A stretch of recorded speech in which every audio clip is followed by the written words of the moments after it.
일을 하다 번아웃이 오고 힘들어지면 순간 내가 이렇게 열심히 사는 게 맞나? 이런 생각이 들 수도 있습니다. 오늘 영상은 그런 분들을 위해서 열심히 사는 게 맞다라는 것을 좀 알려드리고 또 어떤 마음가짐으로 열심히 살아가야만 번아웃을 피하면서 더 오래도록 지속할 수 있는지도 알려드릴 거예요.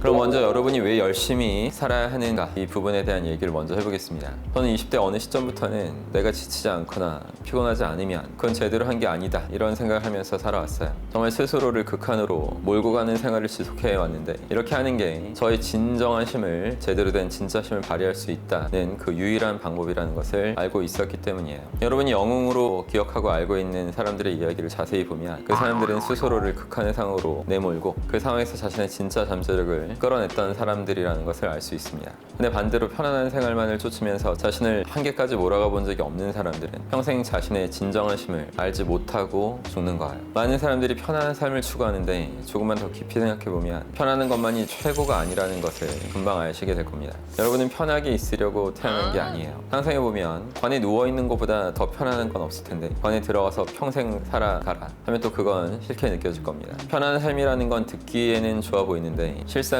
편하게만 살아서는 가치 있는 무언가를 만들어낼 수 없어요. 사람은 자신이 원하는 것으로 고도의 집중과 우리 상태를 만들어내고 또 남들에게도 그런 상태를 만들어주면서 진정한 기쁨을 느낄 수 있는 존재입니다. 그래서 이런 내용을 마음속에 깊이 새기고 받아들이면 제가 그랬던 것처럼 여러분한테도 힘든 상황은 더 이상 단순히 고통이 아니라 여러분을 발전시키는 원동력이자 축복으로 느껴질 겁니다. 이렇게 말하면 누군가는 그렇게 최선 다하다가 과로사로 죽을 수 있지 않냐 또 이런 생각을 할 수 있는데 인간은 목표가 분명한 상태라는 걸 전제로 했을 때 죽을 힘을 다해서 노력해도 쉽게 지치지도 않고 죽을 위기에서도 어떻게든 살 방법을 찾아내는 존재입니다. 이런 걸 잘 드러내는 사례를 하나 말씀드려 볼게요.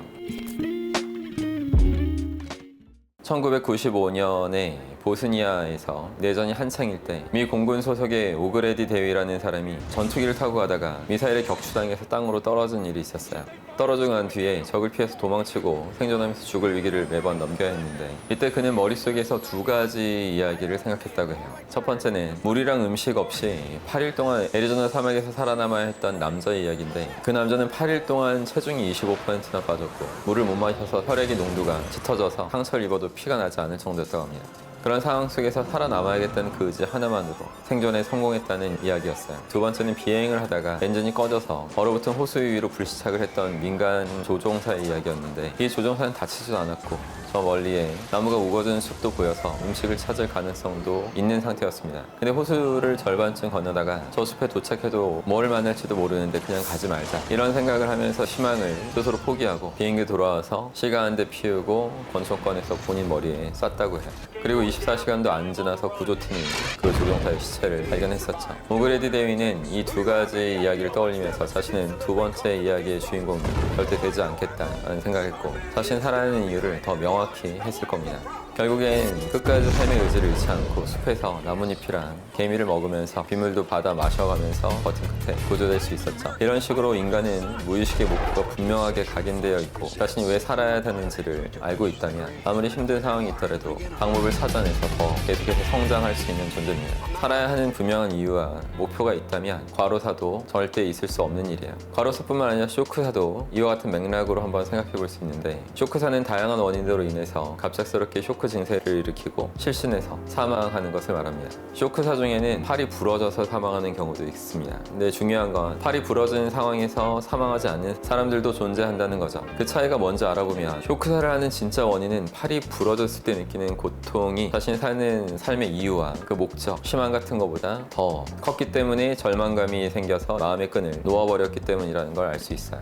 또 제 마음 한 구석에서 계속 살아가고 있는 그런 존재인 칭기스칸 같은 경우에는 화살이 날아와서 자신의 뺨을 관통해버려도 4월 동안 사경을 헤매긴 했지만 결국엔 다시 살아납니다.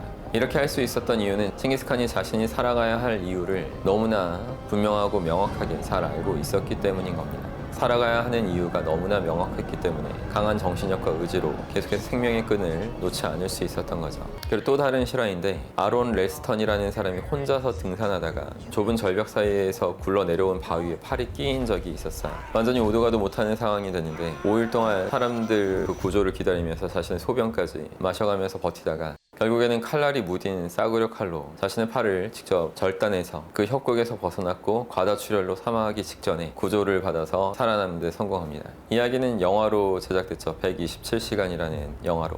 중요한 건 헬스턴이라는 사람도 자신이 살아야 하는 그 이유와 목표가 너무나 분명하고 강했기 때문에 이런 결정까지 내려서 살아남을 수 있었다는 거죠. 살아남은 뒤에는 다른 사람들한테 살아갈 희망을 주고 동기부여를 해주는 강연가로 활동하고 있습니다. 근데 이렇게까지 자신이 살아야 하는 이유가 무의식에 분명하게 각인된 사람들은 세상에 그리 많진 않아요. 그래서 여러분이 삶의 이유와 목적을 무의식에 새기기만 해도 그렇지 않은 사람들과 잠재력을 발휘할 수 있는 정도가 차원이 다르게 커지기 때문에 누구보다 뛰어난 퍼포먼스를 보이면서 진짜 멋진 인생을 살 수 있게 될 것입니다.